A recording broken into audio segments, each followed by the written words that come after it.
Hello, today is Tuesday, June 2nd. You are listening to the Sport Talk with Zach Mason. My name is Zach Mason, and to the guy on my left, needs really no introduction in Northwest Florida. If you have watched any kind of football or been around any kind of sports in Okaloosa County, Walton County, basically any county in the Northwest Florida area, you know who this guy is. Over the last 5 years, he's had a record of 59-9. Does that sound about right, Coach? Yeah, that's about right. About right. Out of the last 5 years, he's been to the Final Four. He's played on Thanksgiving weekend the last 5 years. Out of 2 of the last 5 years, he's made it to Orlando and Camping World Stadium to play for a state championship. He also coached at Crestview to play in a state championship as well. And other than that, we're gonna go ahead and get started with Coach Matt Brunson of the Baker Gators. How you doing, Coach? Good, man. All right, Coach. This season, you obviously lost a lot of players from last year, including myself. You had probably one of the best running backs Baker's ever seen. He had over 3,000 rushing yards and Lord knows how many touchdowns. Junior McLaughlin. And then you had Derek Peoples. He was an all-around player. He played running back, safety, corner, wide receiver, and basically anywhere you told him to play, he'd just line up and go. And you lost a lot of people on the offensive line. How does going from a state championship team, people who make the state championship, going into spring ball, what did you tell them and what did you want them to know after leaving last year's team and turning a new leaf, basically? Well, we've had some great years at Baker, and the 2018 team that you finished up playing on with Junior Data and those guys was an unbelievable team. Mm-hmm. And finishing up being able to play in Orlando was an unbelievable experience. But I've kind of stuck with, each year as a life, and is and of itself. That senior class has a chance to leave a mark and a legacy, if you will, on our program. You guys' chapter was very successful. We turned the page, and I told the guys, we put up district regional champions on the wall and stuff, and we've had some great years. But if they would continue the success we've had at Baker, we got a lot of work to do, and that's kind of what they did. They bought in and were very unselfish, and we had some guys that had played limited. We had some guys move up off the JV, and through our strength levels, I think that we achieved, and the work that we put in, we were able to have the kind of year we had this year, which another great year. We made it back to Thanksgiving weekend. I think finished up 11-2, but was definitely proud of our 2019 season as well. Yeah, I was going to bring that up. The camaraderie that people have, that the teammates had, not even my year, but just in years that I've witnessed a part of. 2018, 17, 16, when you had Nick Adams, Tanner Ward, Chandler Rockwell, that group, that group, their senior year when they made it to the state the first time. And how long was it? It was 2016, the first time we're back. How long was that? About 20 something? It had been 23 years since we had played in the state championship game in 1993. Yeah. And then it had been 23 years till we made it back there in 2016. The camaraderie, not only in this year's team, but in that team as well, you can see, and as the weeks get rolling and as you keep going through practice every day, you see how things get so much easier. And it's the coaching, but it's also how the players are just on each other 24/7.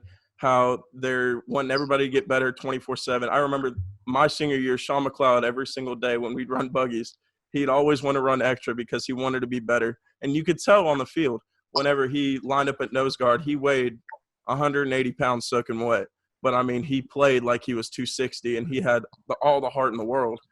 And, it's the heart in you, but it's also what work you put in Monday through Thursday, on the weekends, whenever you want to, you know what I'm trying to say? Just the work that you want to put in to be able to get where you want to go. And that was Orlando for us until they moved it to Tallahassee. Just what did you see in the beginning weeks compared to the end weeks, like going towards postseason? Well, I think we've got a very neat situation at Baker where we're K through 12. A bunch of these kids played together in BAYA right through our middle school JV program onto our varsity. There is a competitive spirit in kids in Baker, Florida, where they understand the price that it takes, I think, to be successful. And like I tell each team every year, man, the fun and competitive athletics is winning. And this is too hard not to be successful at it. And so I think they do buy into that. They do have a great competitive spirit. They have competed together since they were in elementary school, and they take a lot of pride in, like you say, working hard, being the best they can be. And size doesn't matter. Our teams haven't been the biggest and definitely not the fastest, but they do compete the hardest of anybody we play. And I think that's been kind of the secret sauce to our success has been the competitive nature and how hard our guys are willing to work to win, to keep the successful seasons going, the great seasons going,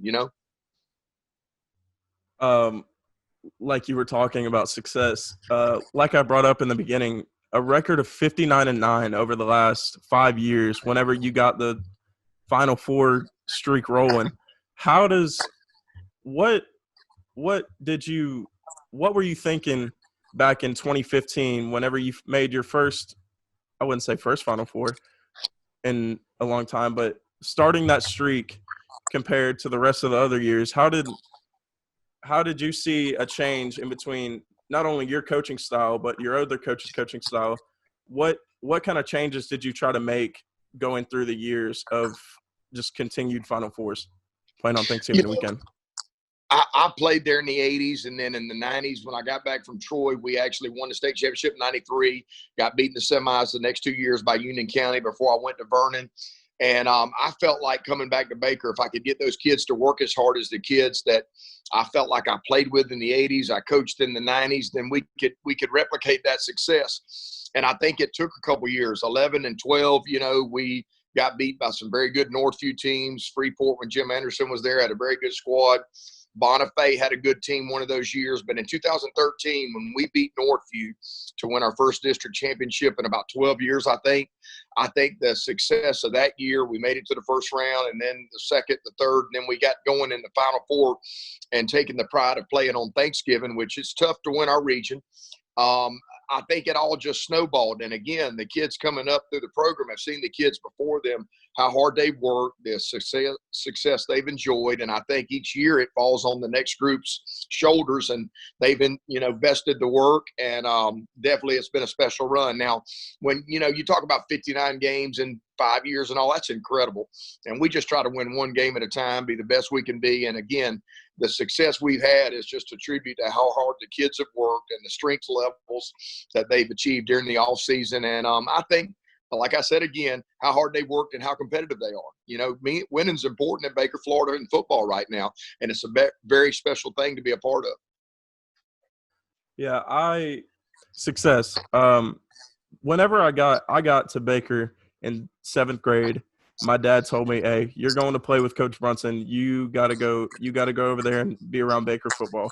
And you've known my dad. You coached with him at Crestview, and I've known you ever since I was little. And I never knew the kind of coach you were. I only knew you as Coach Matt before I knew you as Coach Brunson.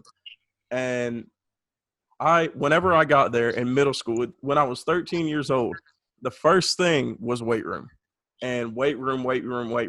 Like, there's no such thing as a strength and conditioning coach. You know who the strength and conditioning coach at Baker is, and it's the guy to my left, Coach Matt Brunson.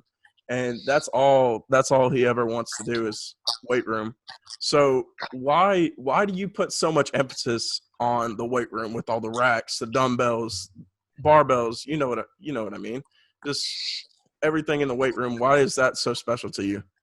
Well, I was, Coach Enzer coached me. Coach Barnes was a weight room guy. Coach Gene Parrish, he actually had played at Florida State. He was a big weight room guy. He actually owned a gym over in town when I was in high school, and weightlifting was big. And I think Coach Enzer was ahead of his time in the 80s of how strong we got, and it was a big deal to bench 300, to squat over, 405. When you got to 3 plates, 315 on the bench, it was, it was big, and then 405 in the squats, and we were trying to clean all over 250. And so it was important then. And so they kind of instilled in me how important the weight room was, and how, I kind of got strong, and I loved the weight room. So I went to Troy University and walked on, and my goal was to play college football. And if I hadn't had the work ethic that those guys had instilled in me in the weight room, I'd have never made it at Troy University. And my strength levels went through the roof up there. I put on some weight, and I would have never got on the field as a 5'9", 235-pound defensive lineman if I hadn't have been one of the strongest guys on the team. So I've kind of took my success as a player and the things I learned as a player and instilled it in my teams that I've had when I got to be the head coach. And if those guys will work in the weight room, I guarantee you they'll work and compete on the field. And we've kind of snowballed our weight program at Baker into what it is now, and it's unbelievable the strength levels that those kids have achieved and how hard they work. And we're kind of bigger, faster, stronger. We don't do anything fancy. Our core lifts are bench, squat and clean. We try to make a 5-pound increase every month, and I feel like if they do the prescribed amount of weight, they don't miss a workout, they don't get sick or lose weight, then they're going to increase, and they definitely have. And our weight program is awesome to me because to see those guys grow into ninth graders coming in there doing their body weight on bench and squat and cleaning just a little bit less than that maybe, and then seeing what they develop into. And so I think when guys start seeing their body change and their strength levels going up, I think they buy into it. And two, it's kind of what you said, because they've seen the guys in front of them do it and the success they've enjoyed, and they know that's what it takes. And it has been something very special to be a part of at Baker, I remember Dustin Oglesby, y'all moved him from center to right tackle this year. And you always, like you told me my senior year, you moved me from left tackle to right tackle. And you said, we want the strongest guy on our right side so that whenever we want to run power right, you want your strongest guy to just take out whoever's right there in front of them and have that fullback go kick out that end, have the guard pulling around, getting the first linebacker they see, and then just hold the door open and let her go. You know what I'm saying? And I remember my senior year, Dustin's junior year, me and him would always get after it in the weight room, and we'd always want to see who would bench the most. I had him beaten on squat and cleans. We just wanted to focus on bench. And I remember I'd come back after I graduated, and that kid, there wasn't a time that I didn't see him in the weight room. That's the only time I ever saw him. And he had his own special workout, including the one he'd show up to in the mornings. He graduated, and he was still showing up in first period. And what's crazy to me is I even personally felt it. After you graduate, all you ever knew was the weight room, football, sports, go to class, do your homework. But, I mean, the weight room is just so addicting. And once you feel the success you have in the weight room, and if you're successful in the weight room, you get some addiction to it. And even after football, whenever weightlifting season came around, I was in there every single day just because it felt right to be in there. Not because I needed to be in there, just because it felt right. And Dustin Oglesby is probably one of the nicest kids I know. But when you see him in the weight room, he looks like a behemoth, basically. You know what I'm talking about? He's gone up so much. He's put so much work in, and I think that also has to do with his dad. And the thing about Coach 01, there's two coaches, Coach 01 and Coach 02, like you know. Coach 01 is just such an inspiration. I'm not saying that the other assistant coaches aren't inspirational, but I'm saying Coach 01 is just such a bigger person than what he looks like. He's always there. He's always a person that is going to be there for you, who has your back, who you can count on no matter what situation you're in. He does not judge you whatsoever. And also on the football field, he will get on you like no other. And I know that from firsthand experience. So tell me a little bit about how Coach O has changed your football program, has changed your offensive line. Because I know recently, a few years ago, you moved him from defense to offensive line. So tell me a little bit about him and how he's changed your program. Yeah, let's start back at the beginning. Now, you said about moving guys around to right tackle as they move up through the program. For us to be successful, we are right-handed, and we do have to have a dominant right tackle. And I think it's an honor to play right tackle at Baker. And I think that's something that's kind of with our success that we've experienced and running the power as much as we do. You were in that position. We moved Dustin to that position. We've got plans hopefully this year to move Gavin Vaccarello, but our right tackle's got to be a good player for us to be successful. So that's big, and I'm glad, that you stated that about you guys moving around there, but you did a great job when you were there. Secondly, the weight room being addictive. I believe this, all right? there's a mental toughness that people have to be successful in life. And I think the kids in our program develop that by knowing that, and to me, mental toughness is being able to, regardless of the circumstances, do what you got to do, whatever the situation is.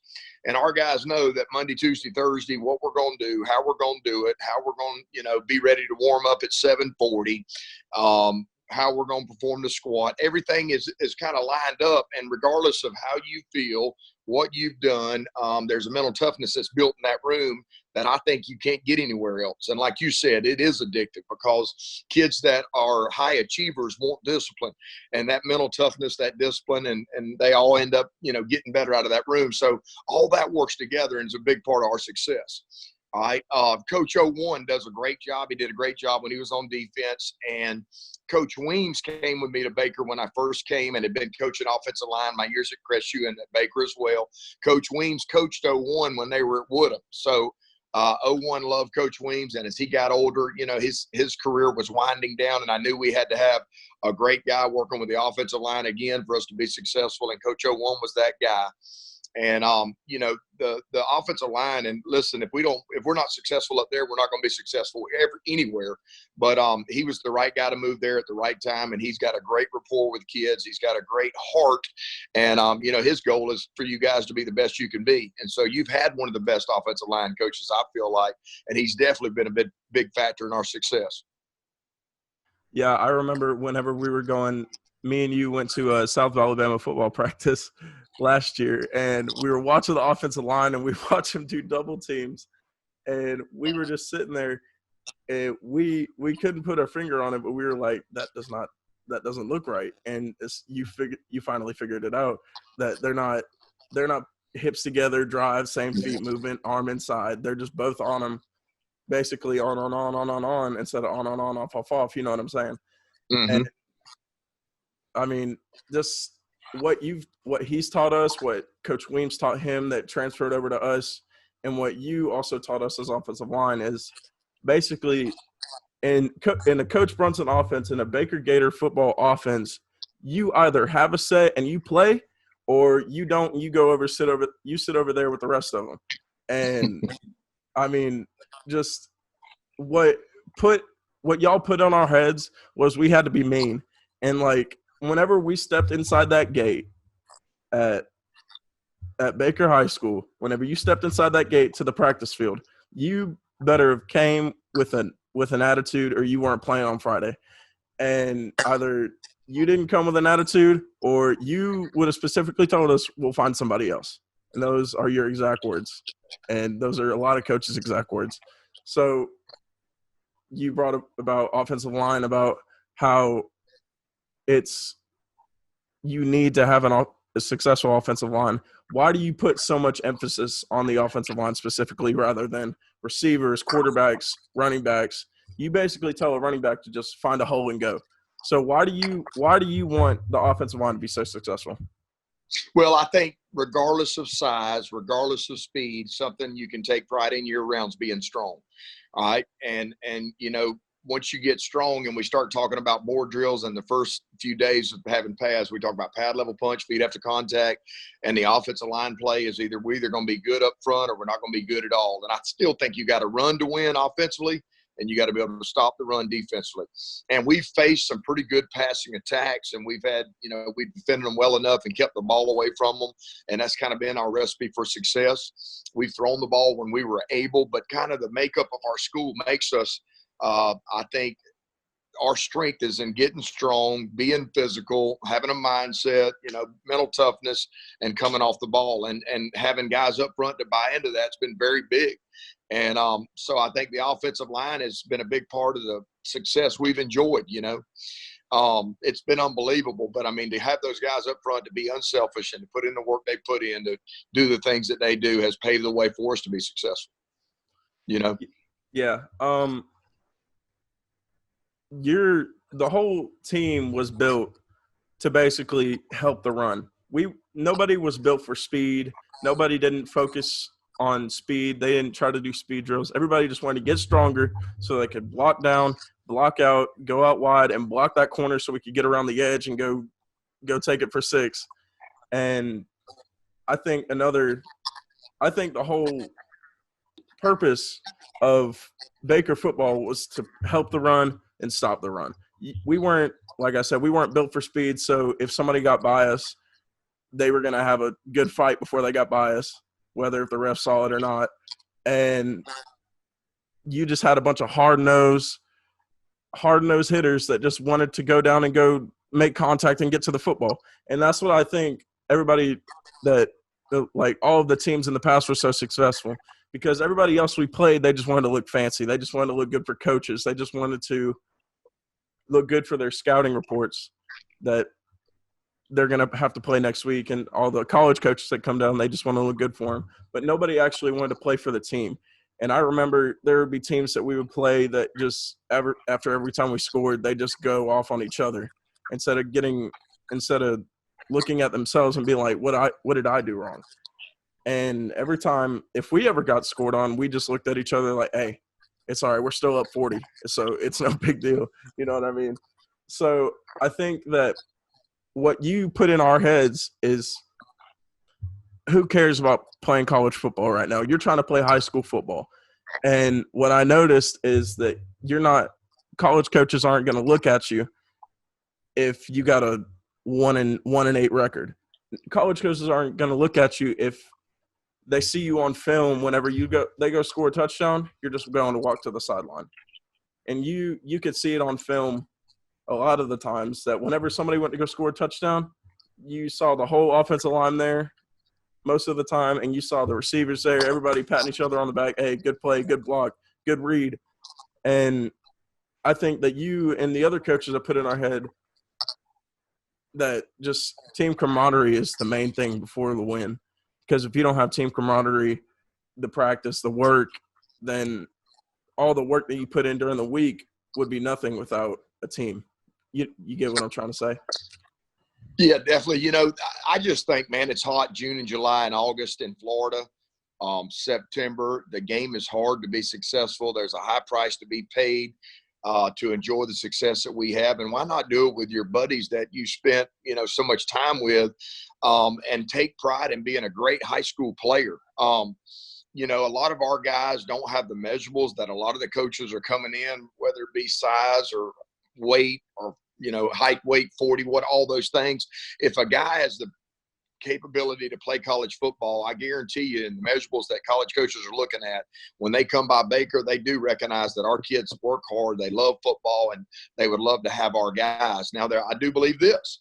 There is a level of football that you can play if you desire to extend your career, but a lot of those are smaller, D2, D3 NAIA schools, and some of them don't give full scholarships, so you have to come out of pocket. I mean, I walked on at Troy. We've had some guys going to play college football. We've had some more that could have. We had some that went and experienced small time or NAIA football and, didn't do the 4 years. But I think the most memories I've had of this game, and I played at Troy for, I was redshirted and played 4, so I was there for 5, are still the times I spent with my high school buddies. And I tell each team this: when Emmitt Smith was on the stage in Canton, Ohio, giving his Hall of Fame address, he said that his most memorable times on a football field was in Pensacola, Florida, playing for Escambia High School. The high school days, man, are the most favorable memories you'll have in your life. Take pride in it. Let's be successful, and you'll be proud of the effort you put in here. Whether your college career works out or not, man, take pride in being a great high school player. So I think our guys buy into that, and they care about each other, and they know that, these memories are going to last a lifetime. And so far for us, that little recipe has worked, and our guys have been very unselfish and played very well, and very hard. And it's been a team atmosphere, unlike you said, some of the other teams that we have played that maybe have been a little bit more talented, but they hadn't beat us much, Yeah, and that's the main reason why this podcast is based off of Northwest Florida sports. Instead of me going to talk about college or professional, that I'm not at that level, so I can't really speak on many topics, but I know a lot about the sport, and I could talk about a few topics, but the most I know about is high school football. That's why I came back to help coach with weightlifting, because a lot of my knowledge goes into weightlifting, and I was considering helping out with the football team because I know a lot of what your scheme is and what I can do to help would benefit a lot of the younger players that are coming up and coming to play with you next year. and that's why I did this whole podcast, because like you said, with the memories, everybody always talks about whenever they get older, oh, the high school football memories are the best, and how much they miss high school football. So that's why I wanted to do this, was because everybody wants to get a little piece of that nostalgic taste of high school football back. And I think that me doing this will give people that, whether they're just sitting in their office at work or they're sitting at home, they just listen to this and they think back of all those memories. And I think it's good for not only Northwest Florida, but I think it's good for just people in general who miss high school football, especially during these times. Yeah, listen, football's not for everybody. And I say this, if a kid chooses not to play football, man, that's okay. It doesn't make you a bad person. Find something you're passionate about and go do it. But if you played high school football and you've worked at it and you were serious about it, and you put the blood, sweat, and tears in with your buddies during your high school years, when you smell that fresh cut grass, or you walk into a stadium and hear the band play and the peanuts being boiled and all that, there's nothing like high school football, and I've went to games of every level and played at Troy, but there's nothing like high school football. And I think the guys that put the time in and experienced it, it'll take you back every time you walk into a stadium on Friday night. There's nothing like Friday Night Lights, man, and the memories last a lifetime. Yeah, I completely agree. And all right, so I got a couple of Instagram questions that I got from my Instagram page at Sport Talk with Zach Mason. And there are a couple of the now or when? Well, I put up a post last night telling me to ask you guys, or to ask them to send me some questions. Okay. And I got a couple from your past players. One of them is Nolan Watson, and he's asking how many reps can you do of 315? Right now, probably one, man. I've lost a little bit of weight during the quarantine trying to jog, and when I lose weight, I lose strength. But I could probably do it once.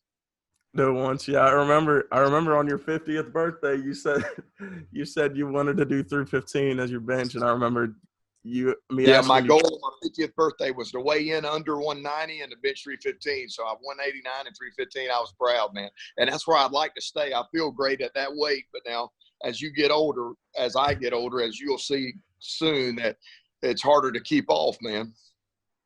Yeah, I just remembered texting you that on your 50th birthday saying happy birthday, and all you did was just send me the video of the 315. I couldn't help but laugh at that. Yep. And then I got another question from Gavin Vaccarola saying, what's the importance of getting past parallel when squatting?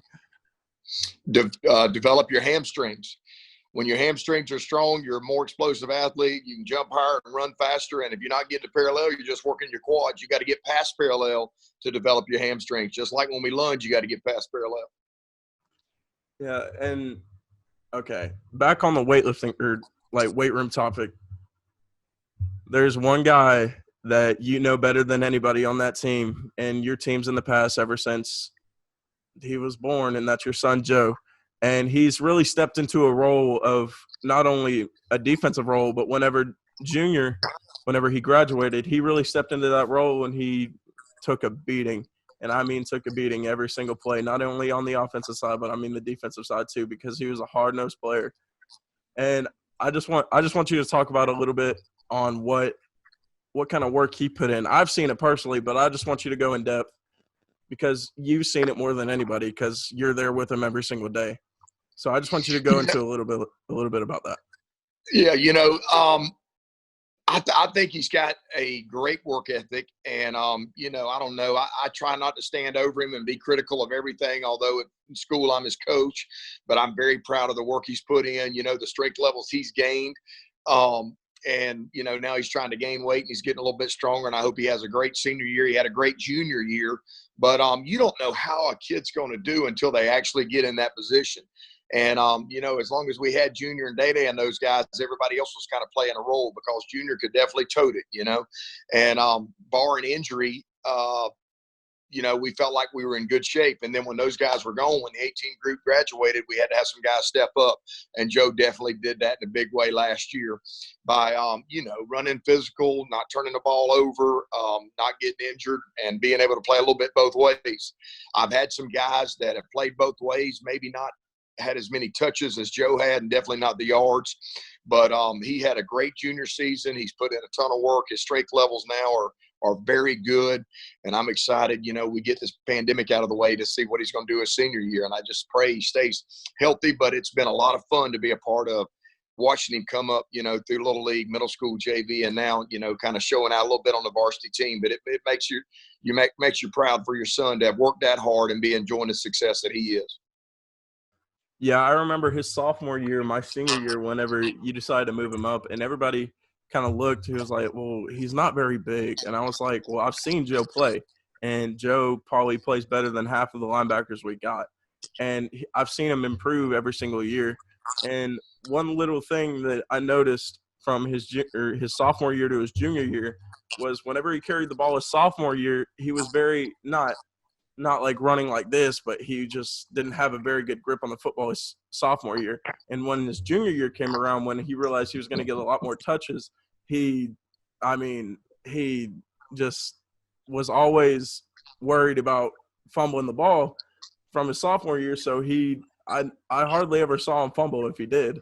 I know he fumbled a few times, but it was very rare compared to his sophomore year. Yeah, it's a big thing at our house. If you fumble, you don't eat. And I might have put a little too much pressure on him his sophomore year. His mom says it's all my fault, but we definitely worked on the muscle memory of high and tight, 5 points of pressure, wrist above your elbow going into his junior year. So he definitely got better, but you're correct. You're 100% correct. I was just about to ask you because there was always a myth and we'd always bring it up, but I guess you just confirmed it. If he fumbles, he didn't eat dinner that night, or he didn't eat. Yeah, I guess his mom would probably carry him something to his room after I went to bed. But yeah, we take some fumbling in this house pretty serious. Oh man, I'm so glad we got that cleared up because I just want to make sure that was true. All right, we talked about the coronavirus pandemic and how that's affected not only sports in Northwest Florida, but sports around the world and just basically life around the world in general.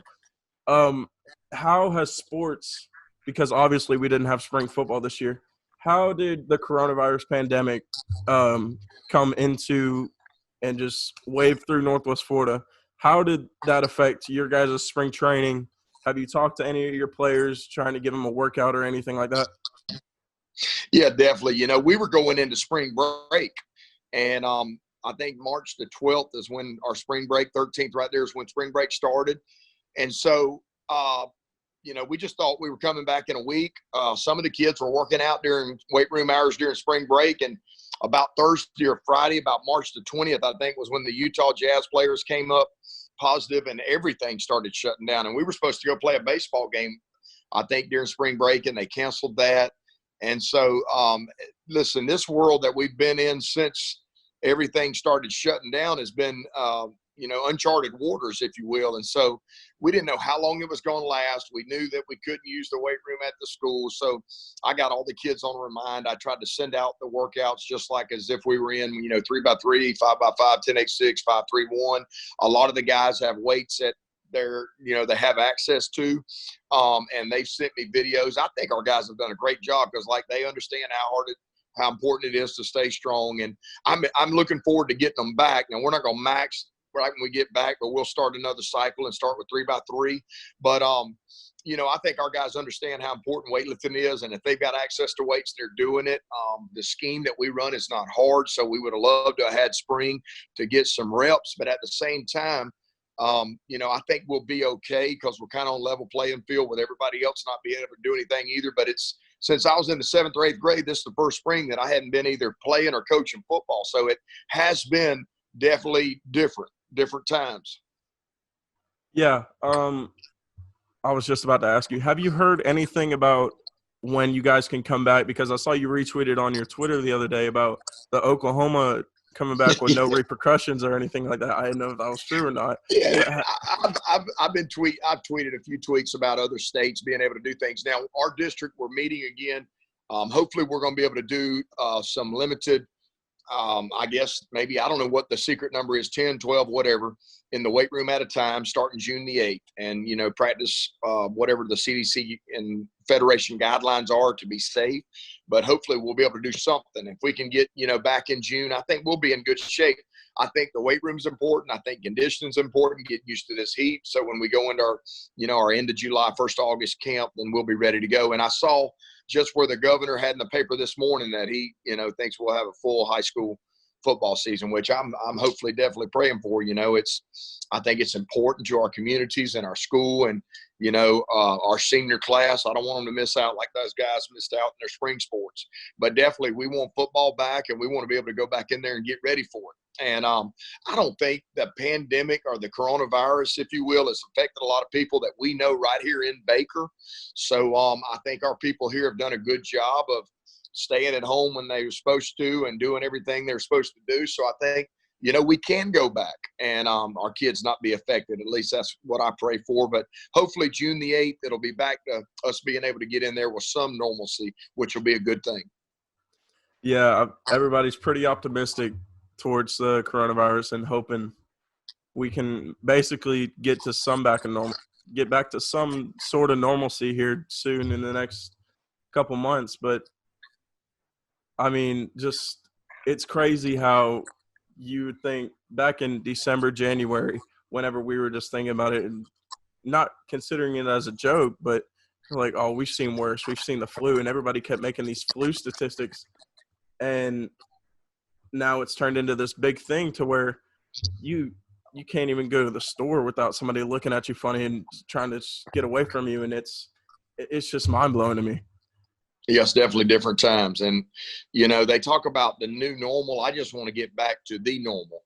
And I think when we get a treatment, when we get a vaccine, when the people that are, I guess have underlying health conditions and that are, maybe our elderly. I've got a 97-year-old grandma, and she definitely doesn't need to catch this thing, So I'm hoping all that we get back to normal and that we get the stuff we need to carry on life as normal.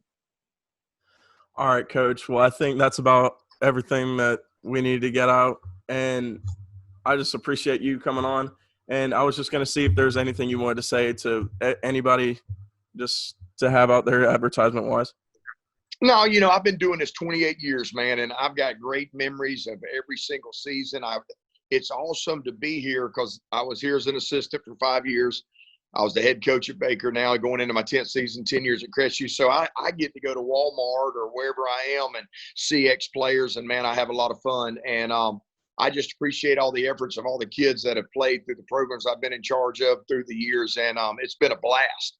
I hope I can do this for a long time to come. My health's staying good, and it's been unbelievable. I think you're doing a great job with your podcast. I think this being the first, I'm honored to be the inaugural, I guess, Zach Mason Sportscast, but I'm looking forward to you getting it up, man, and seeing where this thing goes. And definitely, just like we said, we love high school football. I'm looking forward to hearing the other coaches on your podcast. Yeah, so definitely. Thank you, Coach. I appreciate it.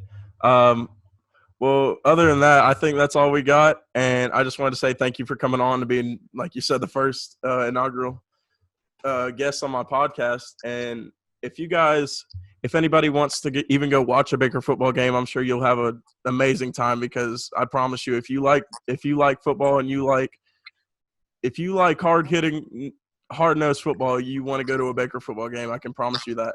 And you can go on the Okaloosa website, or you can just look up Baker football or go on Max Preps, and you can see all their stats and everything and highlights and stuff like that if you just want to go even get a taste of what Coach Brunson has taught these kids. And other than that, I think that's it, and that's all we got time for. So I thank you a lot, Coach. Thanks, Zach. Yeah.